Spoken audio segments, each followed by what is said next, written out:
प्रयागराज माघ मेले में शंकराचार्य शिविर को एक और नोटिस चस्पा किया गया है और उस नोटिस में ये कहा गया है कि उनके भूमि आवंटन को क्यों ना रद्द कर दिया जाए। 18 जनवरी की घटना का जिक्र करते हुए उसमें शंकराचार्य के शंकराचार्य होने पर भी सवाल एक बार फिर से खड़े किए गए हैं। हालांकि तारीख उस नोटिस में 18 जनवरी की है, लेकिन जवाब उसका कल दिया गया और जो शंकराचार्य का शिविर है उनके नोटिस में ये नोटिस जो है कल देर रात ही आया है, जब कानूनगो ने उसका जवाब मांगा है। अब शंकराचार्य इन तमाम चीज़ों से निश्चिंत परिक्रमा यात्रा पर निकले हैं, जिसमें वो तमाम शिविरों में जाते हैं और समर्थन संतों का मांगते हैं। और इस वक्त भी वो परिक्रमा पर ही हैं। हम बीच में ही उनसे बात करने की कोशिश करेंगे। देख सकते हैं आपकी ये डोली के साथ इसमें शंकराचार्य चल रहे हैं और यहाँ पर चलते हुए लोगों में अलग जगाने की कोशिश। लेकिन एक बार फिर से एक और नोटिस की जानकारी सामने आ रही है 18 जनवरी का। हालांकि नोटिस है वो, लेकिन कह रहे हैं कि अब आपका भूमि आवंटन रद्द हो जाएगा, अब आपको मेला में कभी प्रवेश ना करने दिया जाए, इस तरीके की बात, प्रतिबंधित करने की बात कही जाए। यही सब है, जो चाहें करें। क्या कहेंगे? मतलब अब आपके प्रवेश को रोकने पर काम हो रहा है।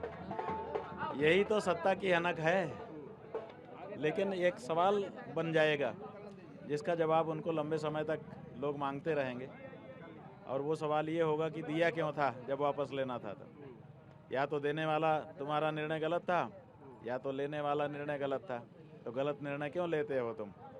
18 जनवरी का नोटिस की जानकारी कल देर रात मिलती है, कानून को जवाब मांगते हैं। तो कानून को स्वयं आके बताए कि हम लगा गए थे। बताइए, लगा गए थे तो जिस दिन पहला दिखाया था उसी दिन दूसरा भी दिखा देते, लेकिन उन्होंने कुछ नहीं बताया। खैर, ये सब तो बैकडेट में भी काम करते रहते हैं। वो हम लोगों ने तो कल उनका नोटिस उन्होंने संज्ञान में लाया कि हम लेके आए हैं, ये लगा गए हैं। हम लोगों ने उसका भी जवाब कल ही दे दिया, कोई ऐसी बात नहीं। बिल्कुल, जवाब भी दिया गया है और बहुत तगड़ा जवाब इस बार भी फिर आपने दिया है। लेकिन अब क्या हो रहा है महाराज जी कि कुछ संत ही आपके विरोध में बोलने के लिए उतारा है मैदान। नहीं, कोई संत हमारे विरोध में नहीं बोल रहा है, कोई संत बोल भी नहीं सकता है। जो घटना की गई है, जिस तरह से दंडी सन्यासियों को, ब्रह्मचारियों को, बटुकों को, स्त्री शरीरधारियों को और वृद्ध पंडित को, रामभद्राचार्य हैं, फिर अखिल भारतीय संत समिति के जितेंद्रानंद हैं, तमाम लोग हैं जो कि आपके विरोध में बोलने कह रहे हैं आपको ऐसा नहीं करना चाहिए था, आपने ही गलत। मारा पीटा गया है जो, कौन इसको अच्छा कहेगा? हमको स्नान से वंचित किया गया है, कौन कहेगा? जिनका नाम आप ले रहे हैं ये लोग तो उनके कार्यकर्ता ही हैं, तो उनके कार्यकर्ता तो बोलेंगे ही जो कहेंगे, जो उनकी तरफ से आदेश आएगा वही बोलेंगे। ये लोग कार्यकर्ता हैं। कल बड़ा स्नान है, कल का स्नान आप करेंगे, करने के लिए जाएंगे, क्या योजना है आपकी? बात यह है कि मौनी अमावस्या को हम स्नान के लिए अपने शिविर से निकले थे। अभी मौनी अमावस्या का स्नान हुआ नहीं तो पंचमी का कहाँ से हो जाएगा? पहले मौनी अमावस्या का स्नान जो ड्यू है, जिसके लिए हम अपने शिविर से अभी तक निकले हैं और अभी वापस नहीं गए हैं, पहले वो तो हो, उसके बाद तब दूसरे स्नान की चर्चा आएगी। यानी पहला स्नान आप मौनी अमावस्या का पूर्ण करेंगे, उसके बाद ही बसंत पंचमी का स्नान की? स्वाभाविक है, बिना मौनी अमावस्या को पार किए बसंत पंचमी आ सकती है? आ ही नहीं सकती है। अभी हम अपने शिविर से निकले हैं मौनी अमावस्या का स्नान करने के लिए, अभी तक वो पूरा ही नहीं हुआ तो पंचमी कहाँ से आएगी? हमारी सुई तो अभी मौनी अमावस्या में अटकी हुई है। इसलिए जब भी होगा मौनी अमावस्या का स्नान हमारा होगा, उसके बाद ही फिर दूसरे स्नान हो पाएंगे। मेला प्राधिकरण को आपने 24 घंटे का समय दिया था कि आप अपना नोटिस वापस लो, नहीं तो कानूनी कार्रवाई करेंगे। अब 24 घंटे पूरे हो गए, उनकी तरफ से नोटिस वापस तो नहीं लिया गया, दूसरे नोटिस का हवाला जरूर दे दिया गया। उनकी तरफ से अखबार में समाचार दिया है कि हम लोग लीगल टीम को इनका पत्र दिए हैं जवाब, उसका अध्ययन अभी हमारी लीगल टीम कर रही है। कर ले, वो भी 24 घंटा कर ले। 24 घंटे बाद तो फिर आपको देना ही पड़ेगा ना, 24 घंटा और सही। इसमें क्या? आपकी लीगल टीम कितनी सक्रियता से काम कर रही है? नहीं, हमारी लीगल टीम का मतलब ये है कि हमारी लीगल टीम ने जो समयावधि दी गई थी उसके पहले ही दे दिया। दूसरा नोटिस आया तो हमने 4-5 घंटे में ही जवाब दे दिया। और ये जो गोलबंदी शुरू हो रही है आपके विरोध में एक संतों के एक समूह की, उसके ऊपर आप क्या कहेंगे? क्योंकि अब कई संख्या उसमें बढ़ती जा रही है। कल एक संत सम्मेलन हुआ, उसमें भी इस बात की चर्चा हुई। ऐसा है कि जो उनके कार्यकर्ता हैं वो तो जो उनको निर्देश मिलेगा वैसा ही बोलेंगे, लेकिन जो सच्चे संत हैं वो स्थिति की गंभीरता को समझते हैं और वो जो बोलेंगे वो उसमें तात्पर्य होगा।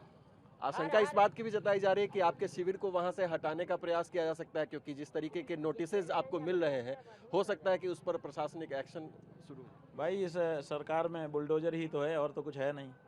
इनके पास एक ही शस्त्र है, बुलडोजर। जहाँ मामला इधर उधर हो बुलडोजर चला दो, तो चला दो भैया। आपके पास तो बुलडोजर ही है ना, बुलडोजर से सबको डराते हो। लेकिन ये देश आखिर कानून का देश है, आखिर संविधान का देश है, आखिर शास्त्र का देश है, आखिर परंपरा का देश है, आखिर इसमें लाखों वर्षों से हम सनातनी लोग रह रहे हैं। यहाँ पर भी कुछ मर्यादा है। तो आपका बुलडोजर तो अभी अभी निकला है और बदनाम हो रहा है। अगर उसको आप गुंडों बदमाशों पर आप चला रहे थे, तब तक तो जनता ने थोड़ा उसकी प्रशंसा भी कर दी। लेकिन अगर संतों और धर्माचार्यों पर उसको चलाने लगोगे, शंकराचार्यों पर उसको चलाने लगोगे, उसके बाद तुम्हारी क्या गत होगी, जनता क्या गत करेगी, वो आप विचार कर लो। शिविर हटाने का प्रयास होता है तो शंकराचार्य क्या करेंगे? शंकराचार्य कुछ नहीं करेंगे। शंकराचार्य क्या करेंगे? हटाना है हटा लो। शंकराचार्य तो पहले ही से फुटपाथ पे तुमने बैठा रखा है। हम शिविर में हैं कहाँ? हम तो फुटपाथ पे बैठे हैं, बैठ के देखते रहेंगे कि अच्छा ऐसे हट रहा है। उनकी कारस्तानी देखेंगे। जिस निर्लज्जता से वो काम कर रहे हैं उसको देखने का एक अवसर हमको मौनी अमावस्या को मिला। उनकी क्रूरता, उनकी निर्लज्जता, और एक बार फिर और देख लेंगे। इससे ज़्यादा क्या है। धन्यवाद हमसे बात करने के लिए। तो स्वामी अविमुक्तेश्वरानंद सरस्वती अभी लोगों के बीच में पहुंच रहे हैं और उन्होंने नोटिस का जवाब भी दिया है और कह रहे हैं कि यदि शिविर को हटाने का प्रयास होता है तो ये उनकी तरफ से एक जोर ज़बरदस्ती होगी। और जहां तक सवाल है कि कई संत उनके विरोध में बोल रहे हैं, तो उनको सीधे तौर पर स्वामी अविमुक्तेश्वरानंद सरस्वती ने बीजेपी का कार्यकर्ता, सरकार का कार्यकर्ता करार दिया है। TV9 भारतवर्ष के लिए सुभाष भट्ट के साथ प्रयागराज से मैं अभिजीत ठाकुर।